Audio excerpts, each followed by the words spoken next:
shattered, heartbroken, devastated.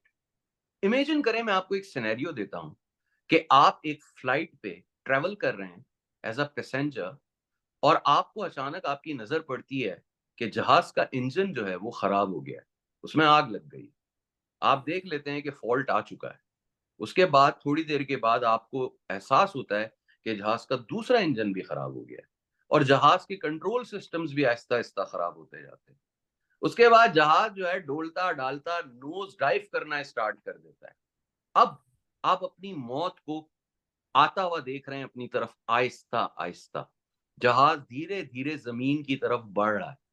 लेकिन आखिरी वक्त तक आपको एक उम्मीद होती है कि जहाज का जो पायलट है वो कुछ ना कुछ कर रहा होगा, वो कुछ ना कुछ ऐसा कर देगा कि जहाज क्रैश होने से बच जाएगा और हम सेफली लैंड कर जाएंगे। लेकिन अफसोस कैसा होता नहीं है, और जहाज क्रैश कर जाता है और सब खत्म हो जाता है। कल पाकिस्तान क्रिकेट के साथ भी ऐसा ही हुआ। पाकिस्तान क्रिकेट वो प्लेन था, वो जहाज था जो कल यूएस में क्रैश कर गया, और आप वो पैसेंजर थे जो इस क्रैश को बहुत पहले से एंटिसिपेट कर चुके थे। आपको पता था कि आगे जाकर पाकिस्तान क्रिकेट का यही हाल होने वाला है। आप इसके बारे में बोलते रहे, चीखते रहे, लेकिन लोगों ने आपकी बात नहीं सुनी।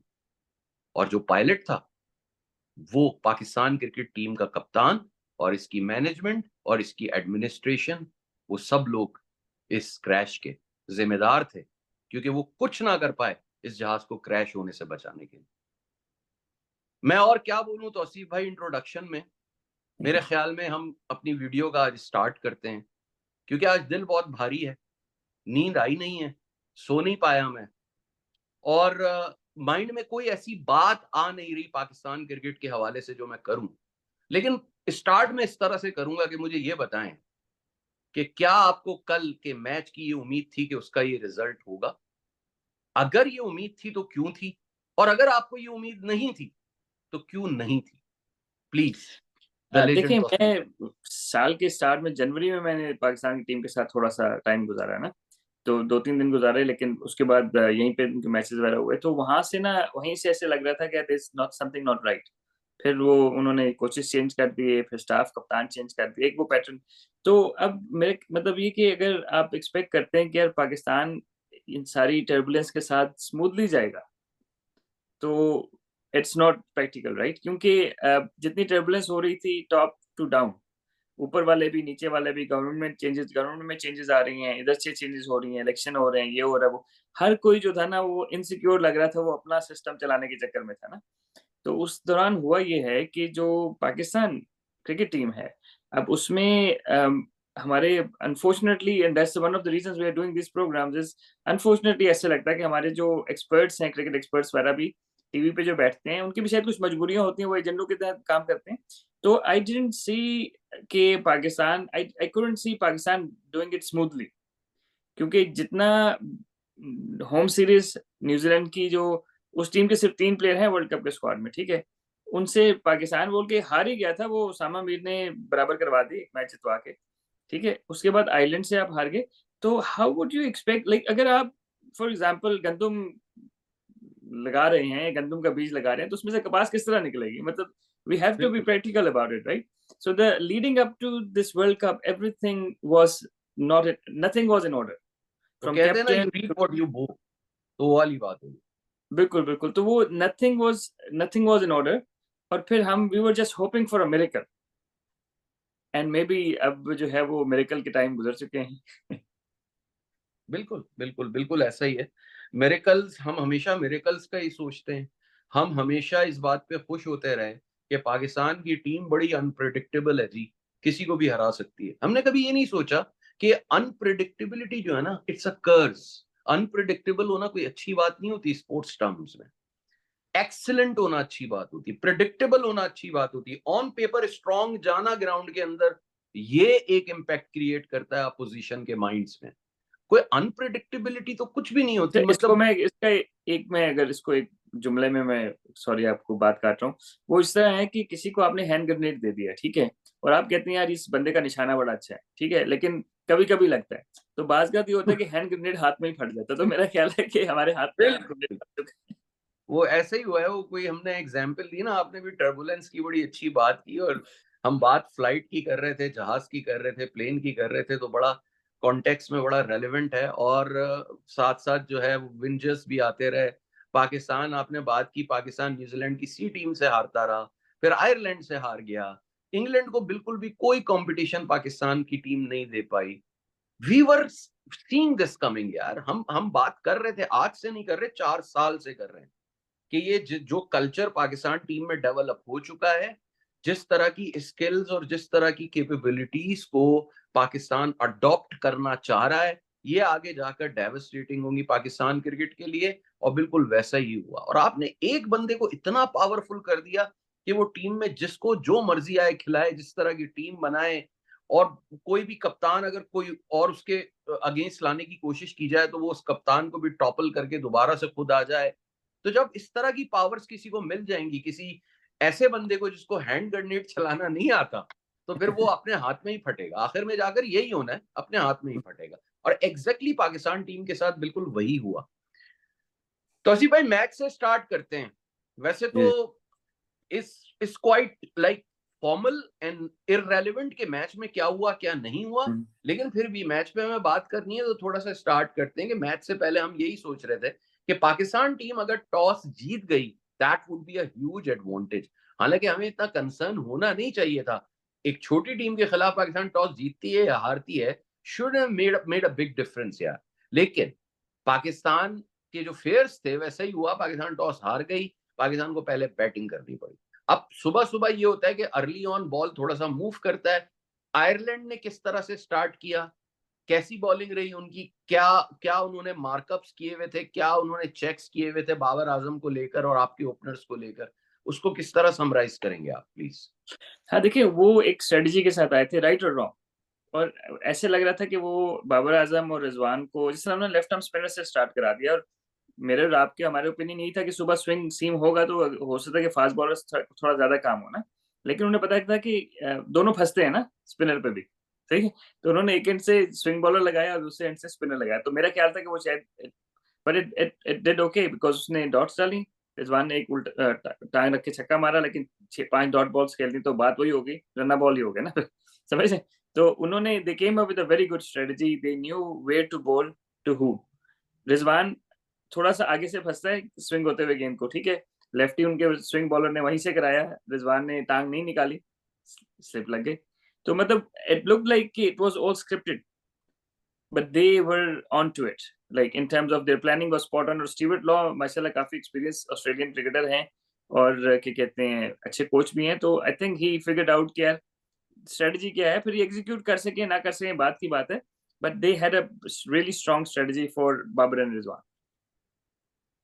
That's good. मैंने भी यही सोचा कि यार इन्होंने मार्कअप बड़ा अच्छा किया हुआ है, क्योंकि ना तो विकेट में ऐसे कोई डेमन्स थे, ना कोई सांप लूट रहे थे कि कोई बहुत ही एक्सेजरेटेड स्विंग या सीम हो रही हो। और बाबर की क्वालिटी का प्लेयर जिसके पास सारे माइलस्टोन्स हैं, सारे स्टैट्स हैं, सारी रैंकिंग्स हैं। अभी फिर उसने लास्ट मैच में जो है सबसे ज्यादा T20 इंटरनेशनल रन्स का रिकॉर्ड भी अपने नाम कर लिया है। तो एक ऐसे प्लेयर के अगेंस्ट जिसके पास इतने सारे जो हैं, इतनी अचीवमेंट्स हैं, और बैटिंग में उसके रिकॉर्ड्स जो हैं अनमैचेबल हैं, वो इस तरह से स्ट्रगल करेगा एक एक एसोसिएट टीम की बॉलिंग के against. That this was incomprehensible, inexplicable really. तो इसका मतलब यही बनता है कि उनका जो कोचिंग स्टाफ है उसने मार्कअप बड़ा अच्छा किया था, वीकनेसेस को बॉलर्स ने आकर बहुत ही अच्छी तरह से एक्सप्लॉइट किया, और बाबर आजम को इन्होंने हिलने भी नहीं दिया। यार आप कैन यू बिलीव के 22 बॉलों पे 5 run, can you imagine that. मतलब T20 क्रिकेट में ऐसा क्या हो रहा था। ये न्यूयॉर्क वाली विकेट नहीं थी। चलो न्यूयॉर्क वाली विकेट होती तो चलो वो एक लो स्कोरिंग मैच वहां पर हो रहे हैं, और भी एक दो विकेटें वहां पर भी हो रहे हैं, तो ऐसी कोई विकेट होती जैसे ऑस्ट्रेलिया और उसका मैच था इससे पहले जो हुआ ओमान का, वो वाकई विकेट बहुत बहुत डेंजरस थी। तो वहां पर अगर डेविड वार्नर भी 6 के स्ट्राइक रेट से, मतलब के 100 के स्ट्राइक रेट से, तो फिर भी खेल रहा था वो। बाबर ने तो कमाल ही कर दिया था। मतलब फिर वो आखिर में जब वो उसने इनिंग्स फिनिश की, तो उस टाइम पे की जब उसको पूरा लेकर जाना चाहिए था आखिर तक, बिल्कुल। लेकिन एज यूजुअल वो एक बहुत गलत टाइम पे अपनी विकेट थ्रो कर गया। रिजवान अपने जिस्म से उसका बल्ला कम से कम 1 मीटर आगे होता है जब कोई वो शॉट खेल रहा होता है। Is it a good technique Tauseef भाई? नहीं देखिए, वो तो मैं तो इसकी टेक्निक के ऊपर काफी अर्से से बात कर रहा हूँ। लोग बल्कि मुझे बुरा भला कहते हैं, भाई आपने कितने टेस्ट खेले। लेकिन बात वही है कि एक चीज नजर आती है, तो as a coach I will make sure कि मेरे बॉलर्स यहाँ पे गेंद करें। और फिर रिजवान से जब हम पहले भी काफी दफा जिक्र कर चुके हैं, रिपीटेशन बहुत ज्यादा हो जाएगी। उसने कहा भाई ऑफ स्टंप के बाहर की गेंद को मैं लेग पे मारूं, ऑफ पे मारूं, मेरी मर्जी। ठीक है। तो ही बेसिकली, बिकॉज देखिए आपने, if you want to sustain at international level you need to continuously improve, right? बिल्कुल। If there is an area, और ये अभी से नहीं है, रिजवान का 2 साल से ये मसला है, ठीक है। If is an area you need to work on, तो इस पे काम क्यों नहीं करते? मतलब देखिए, बिल्कुल। He is playing for the national team, is not, this is not a franchise cricket, right? This is a national team. So you need to be on top of your game, and if there is an area you need to improve, you should improve. तो बिल्कुल। थोड़ी सी disappoint, हालांकि Rizwan comes across something who is hard working and everything. Maybe someone like coaching staff जो भी हैं लोग, उनके जो एडवाइजर्स हैं, this is something like he can easily, and he will be a complete batsman. अगर वो अपनी ऑफसाइड की गेम सही कर ले, तो फिर मैं देखता हूँ उसको, क्योंकि उसके पास तो बाकी शॉटें हैं सारी। लेकिन वो 2 साल से जिद जिद में लड़ा हुआ है, भाई मेरी मर्जी में जहां से मारूं, तो I mean that doesn't help. अगर आप अच्छा, एक्सेप्ट नहीं करते प्रॉब्लम है तो। उस्मान पे ज्यादा हमें बात करने की मेरे ख्याल में जरूरत नहीं है। उसका दूसरा ही मैच था, मेरे ख्याल में थोड़ा जल्दी कर गया वो। उसको थोड़ा सा देखना चाहिए था विकेट को, कंडीशंस को। लेकिन आते ही वो जो उसका गेम नहीं है वो उसने खेलने की कोशिश की, which was a bad decision from his side. But बिल्कुल। what is happening with Fakhar Zaman? Why is he so mindless यार? उसको कब सीखेगा वो? वो बहुत सीनियर क्रिकेटर हो चुका है। उसके नहीं साथ क्या देखिए, इशू था? नहीं देखिए, जो जिस शॉट पे वो आउट हुए ना, तो from from from how I see, right, कि उसकी जो है वो लेग साइड बड़ी थी, तो वो पीछे इसलिए पेस यूज करके खेलना चाह रहा था, ताकि पेस यूज करके पीछे खेल ले और 4 हो जाए, ठीक है। एग्जीक्यूट नहीं हो सका। लेकिन फखर जमान का मसला ये है कि वो जब चलता है तो अच्छा लगता है, जब नहीं चलता तो बहुत बुरा लगता है, क्योंकि ही द वे ही एक प्लेज, राइट। मसला और भी है तौसीफ भाई। वो मसला ये है कि 10 में से सिर्फ 2 मैचेस में चलता है। ये भी एक मसला है ना।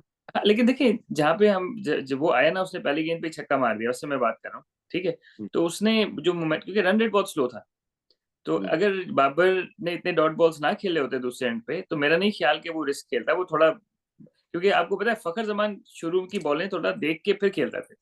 बिल्कुल, लेकिन बिल्कुल। यहाँ पे मैं उसको बिल्कुल तेज इसी पे इसलिए आ रहा खेलना था। पड़ा कि बिल्कुल हम जो थे ना, वो बहुत ही ज्यादा स्लो उसमें थे ना।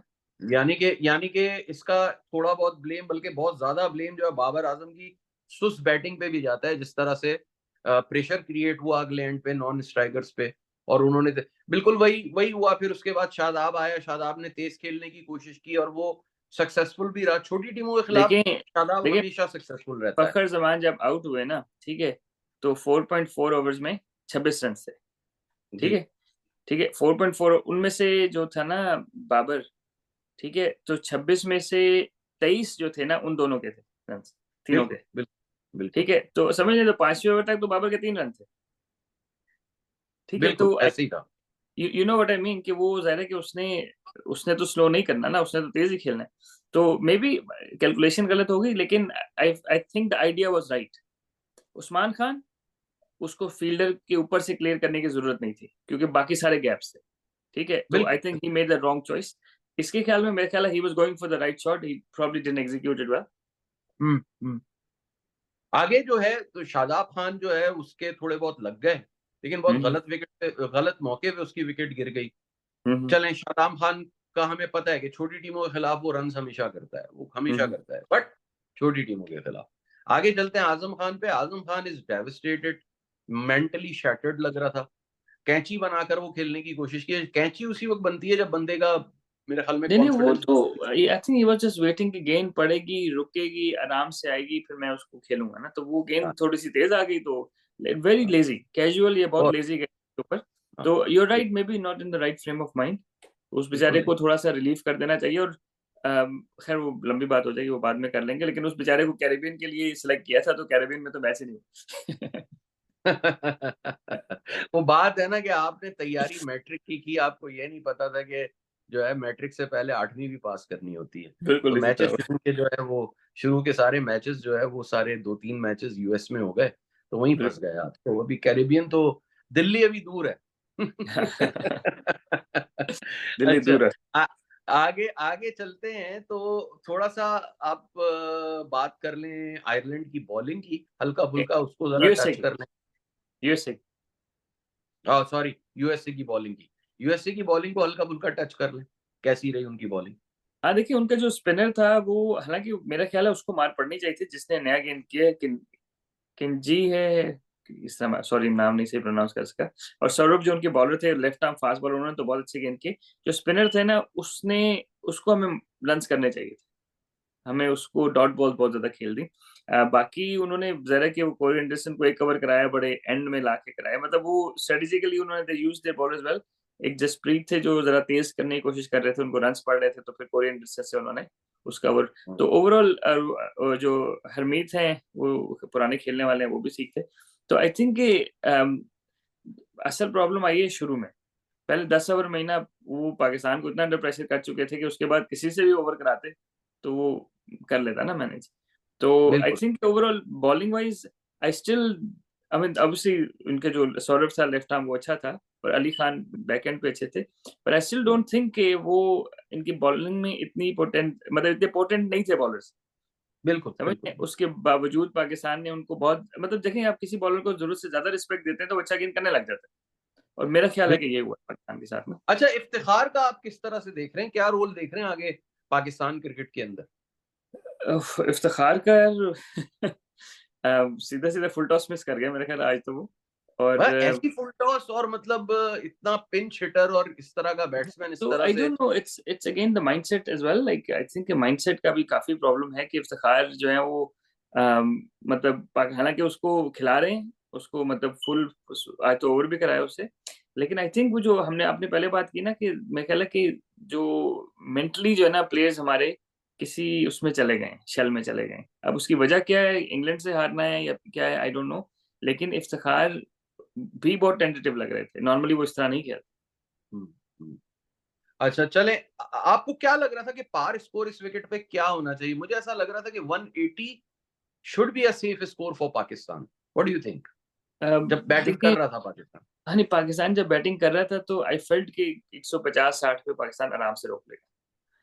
नहीं पार स्कोर मैं मेरा जब यूएसए पाकिस्तान को ने 60 पार पे। स्कोर जो था ना, पार स्कोर 180 था मेरे हिसाब से भी। जी, लेकिन जी। मुझे ये था कि पाकिस्तान 150 पे भी रोक लेगा। आई वाज़ प्रीटी कॉन्फिडेंट कि अगर, क्योंकि वो मुझे ये था ना कि ऊपर से स्विंग करेंगे हमारे फास्ट बॉलर्स, ठीक है?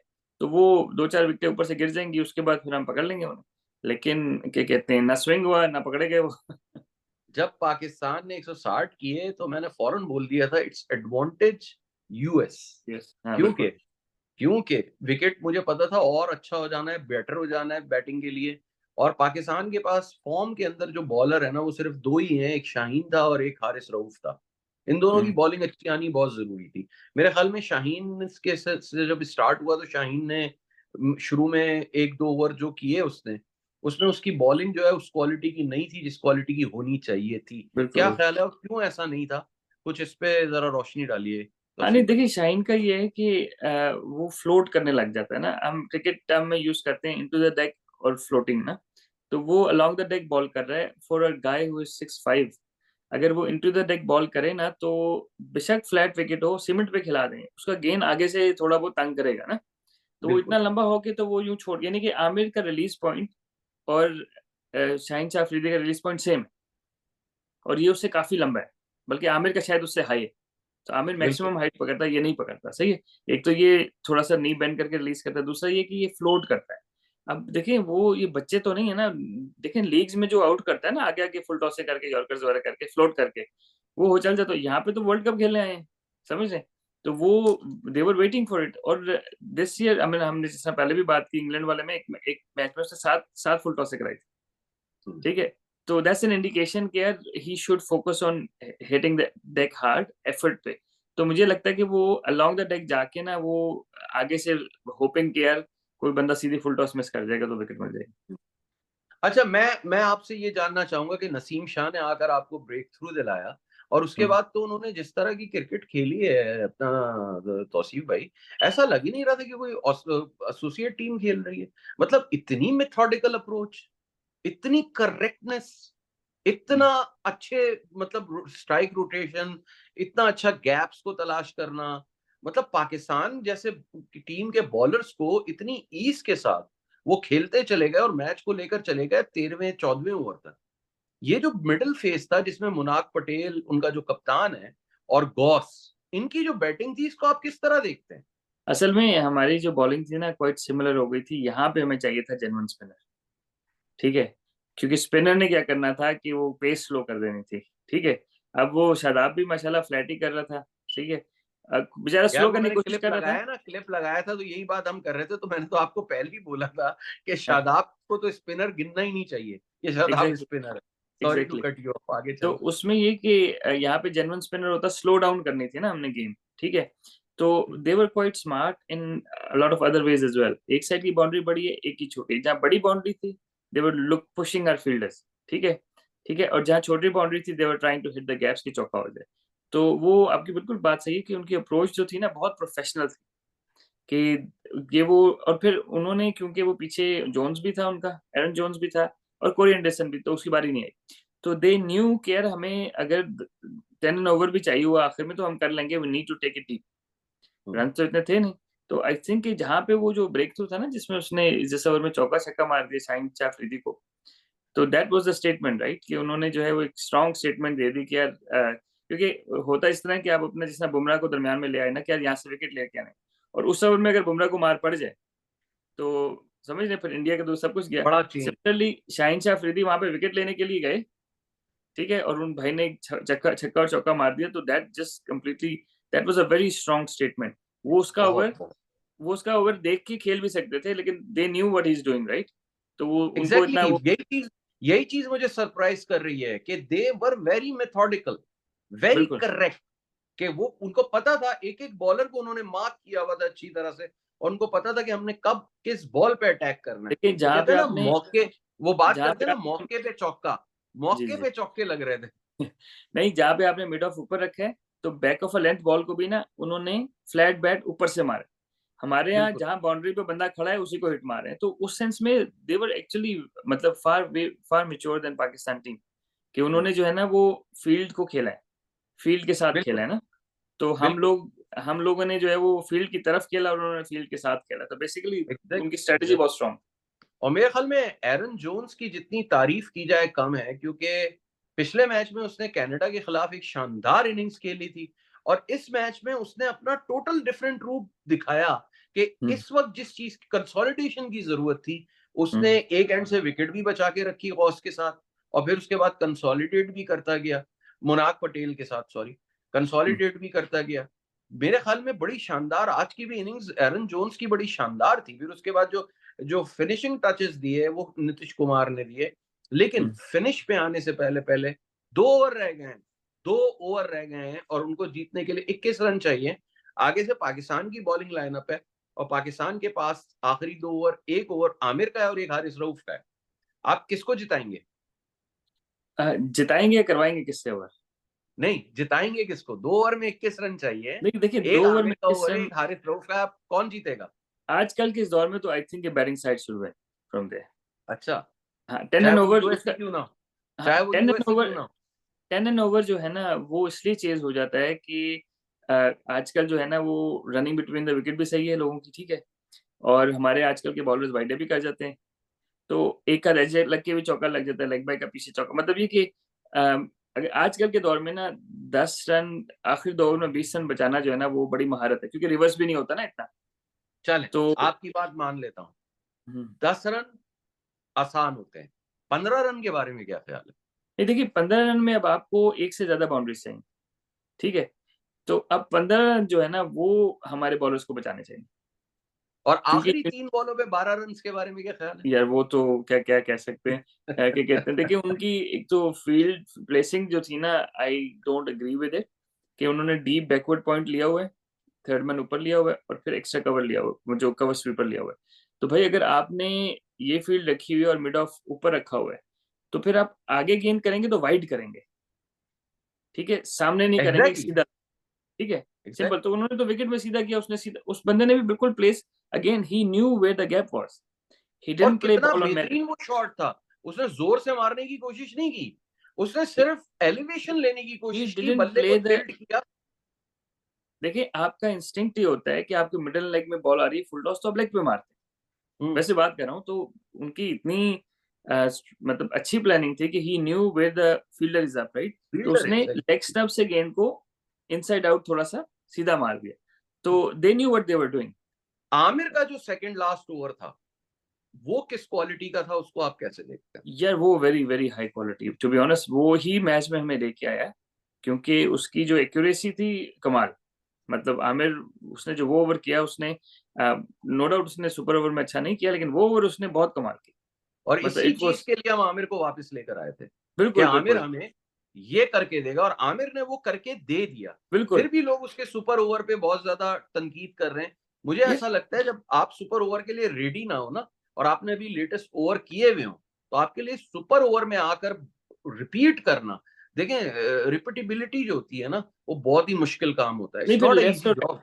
लेफ्ट और राइट हैंडर के लिए, उसके लिए थोड़ा सा मुश्किल ये था कि लेफ्ट हैंडर को उसने पहले भी वाइडे कराई है, पहले भी ना, बिल्कुल अपने पहले स्पेल्स बिल्कुल, में भी, ठीक है। क्योंकि उसकी तो लाइन ही ऑफ स्टंप के तो बाहर नहीं, होती है ना, आप राइट मुझे हैंडर को उसकी आप लाइन मुझे यॉर्कर लेंथ देखिए, ऑफ स्टंप आप के मुझे बाहर होती है। सुपर ओवर की बात करते हैं, तो आप मुझे ये बताएं कि यार हमने जो अपने किंग्स बना के रखे हुए हैं सारे ना, शाहीन शाह अफरीदी सुपरस्टार, ठीक है, उसके अलावा रिजवान सुपरस्टार, बाबर नया गेंद खेलता है, बिग हिटर आजम खान, ठीक है। तो जब हमने इन लोगों को, कहते हैं ना कि यार वो एक चौधरी अपने साथ बदमाश रखता है जिनको पालता है ना, ठीक है, तो इसी मौके के लिए था ना, आमिर को क्यों आगे किया है, आमिर ने अच्छा ओवर तो किया, लेकिन Shaheen is your premier bowler for last 5 years, Aamir तो इंटरनेशनल क्रिकेट खेल ही नहीं रहा, तो शाहीन को आगे करते ना, मतलब to be fair, like Shaheen should have bowled that over, I know Amir finish really well, but मसला ये है कि आपने शाहीन पे सारी इन्वेस्टमेंट की हुई है, आमिर पे नहीं की हुई, तो, बिल्कुल बिल्कुल, और आमिर ने एग्जैक्टली। कितनी क्रिकेट वेरी खेलनी है, तो गुड पॉइंट, शाहीन, शाहीन को वेरी आगे वेरी करते गुड ना, पॉइंट। ठीक है। तो अब ये पिछले 5 साल से बाबर और रिजवान ओपन कर रहे हैं, I know Babar is orthodox, लेकिन रिजवान तो ऑर्थोडॉक्स नहीं है ना, तो उसको खिलाए ना भाई, मतलब जब उसको मौका क्यों नहीं आया तो सुपर ओवर आपने, में? देखिए जब मौका आया है जहाँ पे रिजवान की जो टेढ़ी मेढ़ी शॉटें चलती चलनी चाहिए, उसमें आप उसको बारी नहीं करा रहे, ना ही अपने प्रीमियम फास्ट बॉलर को जो 5 साल से खेल रहे हैं, ये तो सवाल आमिर ये का, पैदा होता है, सवाल ये पैदा होता है कि बारी करवा नहीं रहे, या वो बारी करना नहीं चाहता। तो आई ये डोंट नो, सवाल पैदा होता है। नहीं वही मैं सुपर बात कर ओवर रहा में, क्या सुपर ओवर में हाथ उठाया था रिजवान ने कि यार मैं जाऊंगा?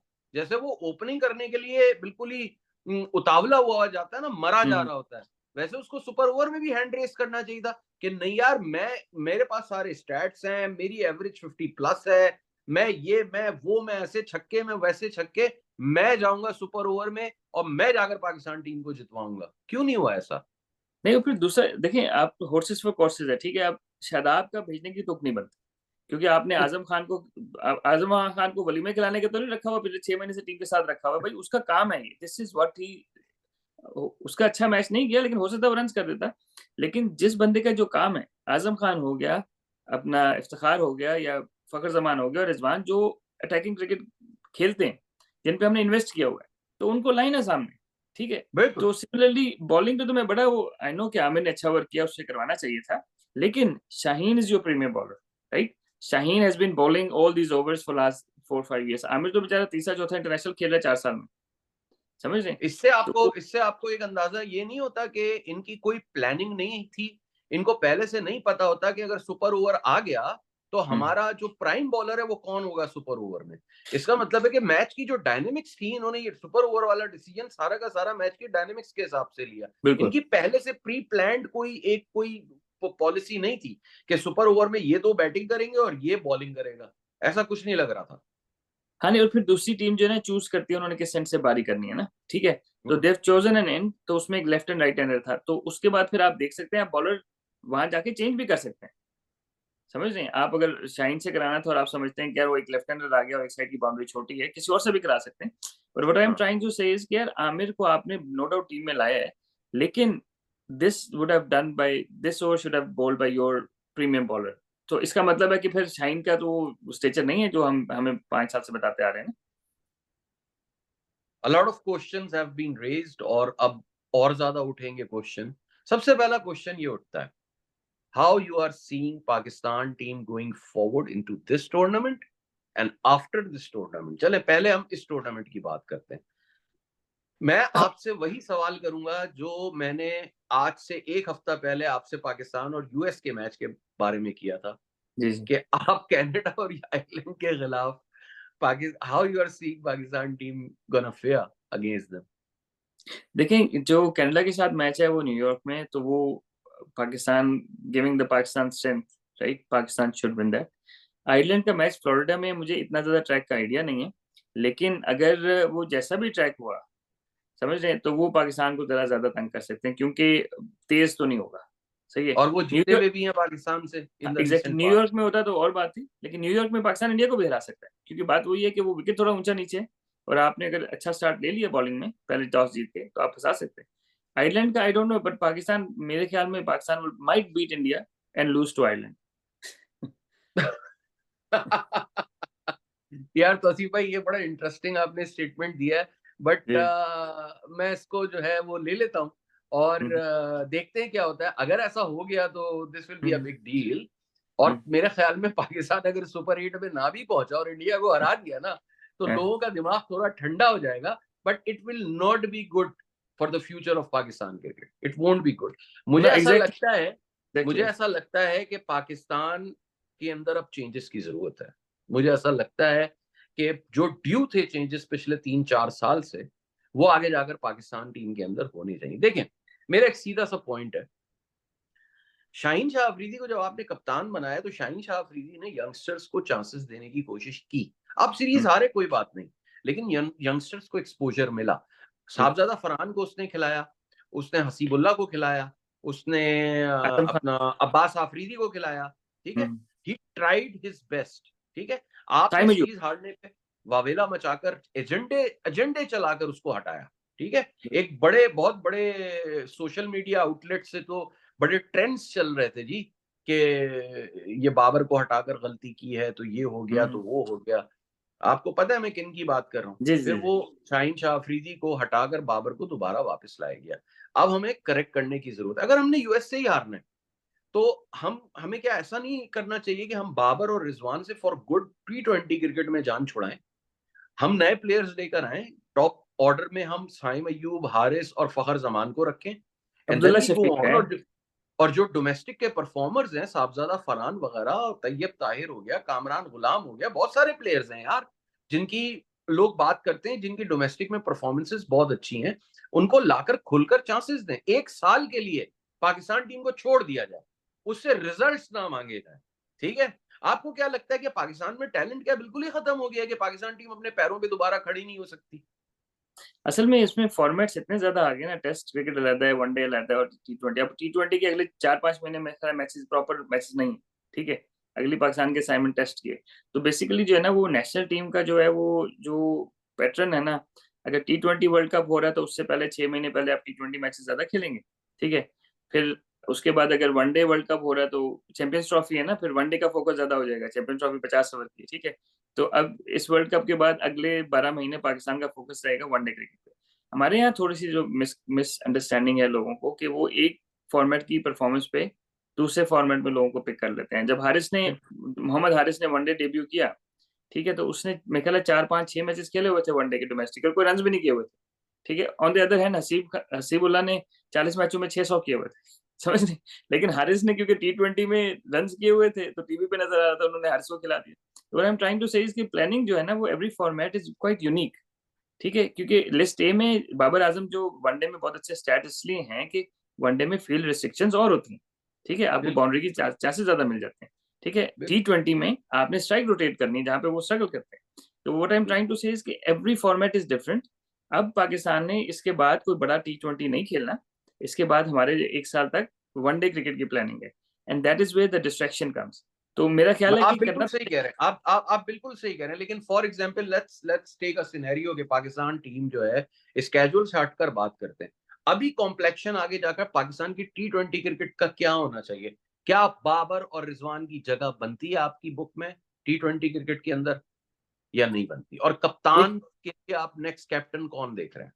एक कैप्टन तो बड़ा बड़ा मुश्किल है किसको बनाए ना, क्योंकि फास्ट बॉलर को बना दिया वो इंजर्ड हो जाएगा, फिर मसला है। तो कप्तान, मेरे ख्याल है जगह तो दोनों की बनती है टू बी ऑनेस्ट, लेकिन जहाँ पे खेल रहे हैं वहां नहीं बनती।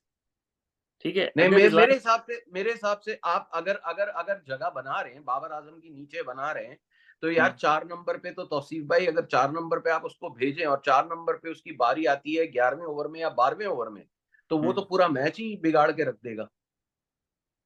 नहीं, आपकी बात में अपनी जगह वजन है, लेकिन उसमें ये मैं बता रहा हूँ कि वो कंफर्टेबली, उस एक तो कप्तानी से उसको हटाएंगे ना तो रिलैक्स हो जाएगा।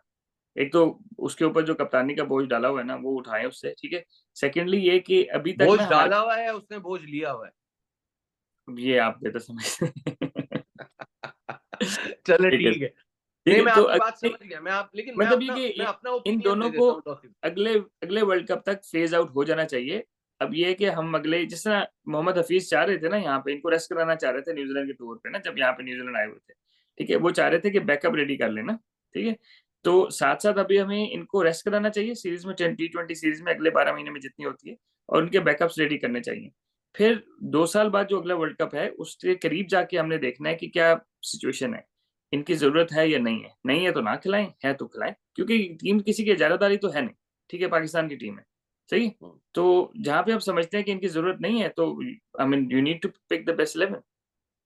बिल्कुल सही कह रहे हैं आप, बिल्कुल सही कह रहे हैं, लेकिन बस मुझे ऐसा लगता है कि अब बाबर की जरूरत पाकिस्तान को नहीं रही, ना रिजवान की रही है। इनसे थैंक यू कर लेना चाहिए। मुझे ऐसा लगता है कि आपको डोमेस्टिक टैलेंट, क्योंकि देखें, आपकी बात सही है कि बाबर की यूटिलिटी अभी भी बन सकती है टीम के अंदर, अगर तरीके से उसको यूज किया जाए। और बिल्कुल, तरीके से उसको यूज करने के लिए सबसे पहली जरूरत इस बात की कि उससे कप्तानी ले ली जाए, तो ही बिल्कुल, वो फ्री माइंड होकर खेल बिल्कुल, सकता है और अपने सही पोटेंशियल को एक्सप्लॉइट कर सकता है। बिल्कुल। लेकिन प्रॉब्लम यह है कि बाबर ने अब जो अपने 10 साल के कैरियर में या 9 साल के कैरियर में जो उतार चढ़ाव देख लिए हैं, जो सियासतें सीख ली हैं, जो बदमाशियां सीख ली हैं ना, वो कहते हैं ना, चोर चोरी से जाता है, सीना जोरी से नहीं जाता। तो बाबर ने आगे जाकर भी यही करना है टीम के अंदर। मुझे नहीं लगता कि बाबर का T20 टीम के अंदर होना is good for the future of T20 cricket in Pakistan. मुझे ऐसा लगता है कि बाबर को आपको रिस्ट्रिक्ट कर देना चाहिए वनडे और टेस्ट में, और T20 क्रिकेट की बिल्कुल एक नई साइड। मैं यहां पर जो चाहता ये हूं कि जो ये माइंडसेट है ना, माइंडसेट ये बिल्कुल इंटायरली डिफरेंट हो जाए, ये मॉडर्न क्रिकेट वाला। और बाबर की टीम में रहते हुए ना मॉडर्न क्रिकेट वाला माइंडसेट हो नहीं सकता। यार ये आपको वही याद है आप कि बार बार शीट एंकर। 2000 2007 के वर्ल्ड कप में ना मोहम्मद यूसुफ को ड्रॉप किया था और शुएब मलिक को कप्तान बना के भेजा था, शायद याद है। तो पाकिस्तान या फाइनल तक फिर भी पहुंच गया था, और बड़ा शोर मचा था बिल्कुल ये वो, लेकिन they went for the T20 specialist people, right. तो एग्जैक्टली आपकी बात बिल्कुल एग्जैक्टली। सही है। मतलब मैं ये कह रहा हूँ कि ज़ाहिर है कि हमारे यहाँ T20 वर्ल्ड कप बड़ा इवेंट होता है, तो उसमें ये है कि अभी तो आगे मैचेस नहीं है, तो इस दौरान अगले 12 महीने में जो भी T20 मैचेस, छोटी छोटी मोटी सीरीज है, उनमें इनको रेस्ट करा लें और बैकअप रेडी कर लें। फिर by the next World Cup, you have the backup ready, and these guys obviously also playing PSL. Then you would know what's a good combination, and you go with it. जी जी बिल्कुल।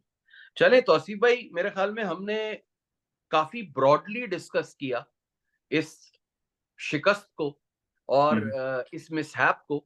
इसको हम्म, mishap नहीं कहूंगा मैं, because we were seeing this happening.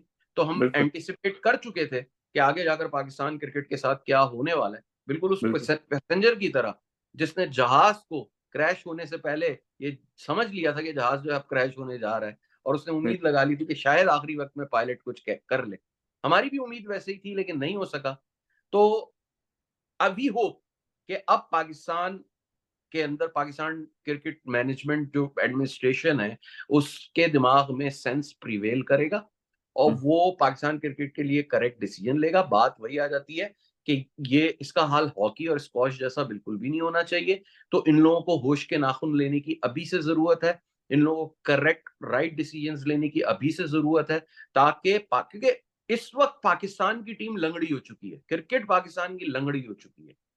इसको plaster चढ़ा के rehab करवाकर अपने टांगों पे, अपने पैरों पे दोबारा खड़ा करने में अब वक्त लगेगा, अब ठीक ठाक वक्त लगेगा। लेकिन आपको इलाज किस डॉक्टर से कराना है और किस तरह की दवाइयां आपको चाहिए, किस तरह का प्लास्टर आपको चाहिए, ये चीजें सोचनी बड़ी इंपॉर्टेंट है। एंड आई ट्रूली होप कि पाकिस्तान के पास टैलेंट की कोई कमी नहीं है, स्किल्स और कैपेबिलिटी की कमी है। वो पॉलिश करेंगे आप टैलेंट को, तो आपको आपके अंदर जरूर पैदा हो जाती है। तो सही माइंडसेट होगा, पाकिस्तान की टीम कमबैक करेगी, और इंशाल्लाह एक दफा फिर से पाकिस्तान टीम एटलीस्ट T20 के अंदर जाना अपना लोहा मनवाएगी। हम यही उम्मीद कर सकते हैं और इस पे आगे भी हम बात करते रहेंगे। ये चैनल जरूर देखते रहिएगा। अगर आपको पसंद आए तो लाइक कीजिएगा और अपनी आरा से और अपने कमेंट्स करके हमें बताइएगा कि आपको हमारे पॉइंट ऑफ व्यू में कौन-कौन सी ऐसी बातें लगती हैं जिनसे आप एग्री करते हैं और कौन सी वो बातें हैं जिनसे आप एग्री नहीं करते। इससे हम आगे जाकर और मजीद भी इंप्रूव करेंगे। तो आप लोगों के देखने का बहुत-बहुत शुक्रिया। तौसीफ भाई आपका बहुत-बहुत शुक्रिया। इसको यहीं पर आज वाइंड अप करते हैं। नेक्स्ट वीडियो के साथ बहुत जल्दी आप लोगों के सामने आएँगे। Thank you. Bye. Thank you.